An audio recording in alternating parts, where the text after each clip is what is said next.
Tempting recipes and വ്ളോഗ്സിൻ്റെ പുതിയൊരു വീഡിയോയിലേക്ക് എല്ലാ കൂട്ടുകാർക്കും സ്വാഗതം. ഇന്നത്തേതൊരു കുഞ്ഞു വ്ളോഗാണ്.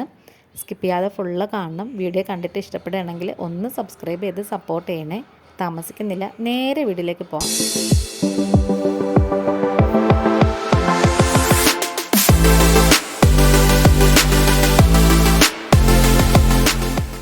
അപ്പോൾ അതേ നമ്മൾ വീട്ടിലേക്ക് പോയിട്ടുണ്ടായിരുന്നു. അമ്മ വീട്ടിലുണ്ടായിരുന്നല്ലോ, അപ്പോൾ തിരിച്ച് കൊണ്ടാക്കാൻ പോയതാണ്. അനിയത്തിയുടെ മക്കൾസാണ് കേട്ടോ.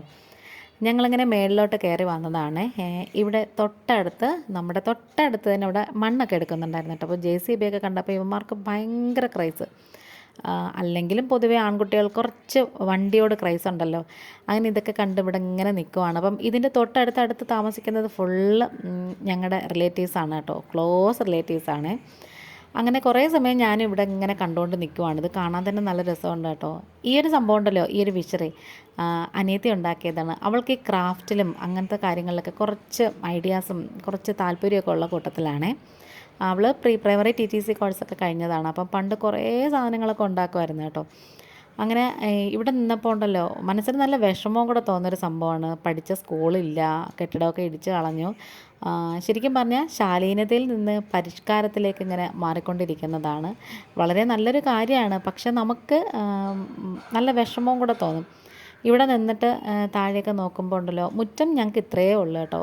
ടൗണിൻ്റെ നടുക്കാണ് നമ്മൾ താമസിക്കുന്നത്. പിന്നെ കൃഷിയിലും അവൾക്ക് ഇച്ചിരി താല്പര്യമൊക്കെ ഉണ്ട്. അപ്പോൾ ദേ പയറൊക്കെ നട്ടിട്ടുണ്ട്, തക്കാളി നട്ടിട്ടുണ്ട്, പിന്നെ രമ്പയിലൊക്കെ ഒത്തിരി നിൽപ്പുണ്ട് കേട്ടോ. ഇപ്പം കാണാൻ പറ്റുന്നത് ഇത്രയും മാത്രമേ ഉള്ളൂ, റോഡിൻ്റെ കുറച്ച് ഭാഗം. ഈ സ്കൂൾ ഗേറ്റ് വഴിയാണ് നമ്മൾ സ്കൂളിലൊക്കെ പണ്ട് പൊയ്ക്കൊണ്ടിരുന്നത്. അതൊക്കെ അടച്ചാകപ്പാടെ നാശമായിട്ട് കിടക്കും കേട്ടോ. അങ്ങനെ അതൊക്കെ കഴിഞ്ഞു.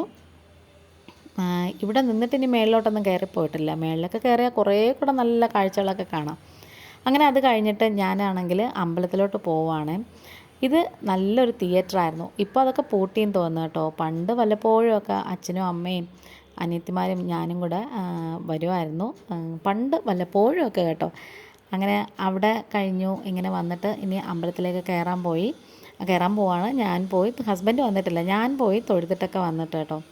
അങ്ങനെ ദേ വെളിയിൽ നിന്ന് ചെറുതായിട്ടൊരു സെൽഫിയൊക്കെ എടുത്തതാ. അങ്ങനെ നമ്മൾ നേരെ തിരിച്ച് ഞാൻ വീട്ടിൽ പോയിട്ട് ഒന്ന് ചായയൊക്കെ കുടിച്ചിട്ട് ഇനിയിപ്പം ഇറങ്ങുവാണ്. അപ്പോഴത്തേക്കും തൊട്ട് താഴെ കൊലക്കടയിൽ കൊലയൊക്കെ ഇറക്കുന്നുണ്ട് കേട്ടോ. ഈ ഒരു കൊലക്കടയും തൂക്കിയിട്ടേക്കുന്ന പലതരത്തിലുള്ള വാഴപ്പഴത്തിൻ്റെ കൊലകളുമൊക്കെയാണ് കേട്ടോ വീടിൻ്റെ ഐഡൻറ്റിറ്റി എന്ന് പറയുന്നത്. അങ്ങനെ കുറേ കഴിഞ്ഞു നമ്മളിതേ കൊട്ടാരക്കര എത്തിയിട്ടുണ്ട്. ഏകദേശം ഒരു 8 മണിയൊക്കെ ആയിട്ടുണ്ട് കേട്ടോ. അപ്പം ഞാനിവിടെ തന്നെ ഇരുന്നു. ഹസ്ബൻഡ് പോയി കുറച്ച് പച്ചക്കറിയൊക്കെ മേടിച്ചുകൊണ്ട് വന്നു. പിന്നെ നേരെ ഇതേ വീട്ടിലേക്ക്. കുഞ്ഞു വ്ളോഗാണ്. ഇഷ്ടപ്പെട്ടെങ്കിൽ സപ്പോർട്ട് ചെയ്യണം. വീണ്ടും വരാം. Thanks for watching.